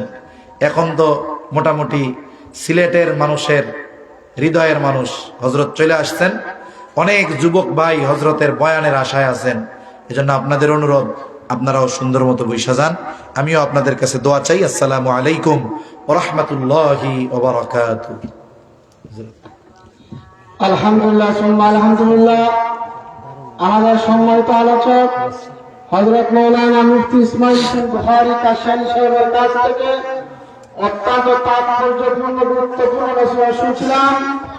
সম্মানিত উপস্থিতি, আপনারা যারা দাঁড়িয়ে আছেন মেহেরবানি করে প্যান্ডেলের নিচে বসে পড়ুন। আপনারা দেখতে পাচ্ছেন আমাদের মঞ্চে উপস্থিত হয়েছেন আদর্শ ইসলামী সমাজ কল্যাণ পরিষদের বার্ষিক ইসলাম মহাসম্মেলনের আজকের বিশেষ অতিথি শুধু ঢাকা থেকে আগত হযরত মাওলানা মুফতি দিলওয়ার হোসেন মাইজি সাহেব ঢাকা। মুফতি দিলওয়ার হোসেন মাইজি সাহেব ঢাকা হযরতকে ওনার গুরুত্বপূর্ণ আলোচনা পেশ করার জন্য সবিনয় অনুরোধ করছি।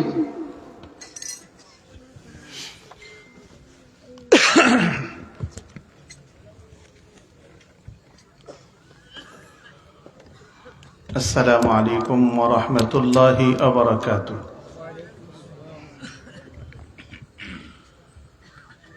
الحمد لله وحده والصلاة والسلام على من لا نبي بعده. أما بعد فأعوذ بالله من الشيطان الرجيم. بسم الله الرحمن الرحيم. يا أيها الذين آمنوا اتقوا الله وكونوا مع الصادقين. صدق الله العظيم وصدق رسوله النبي الكريم. ونحن على ذلك لمن الشاهدين والشاكرين.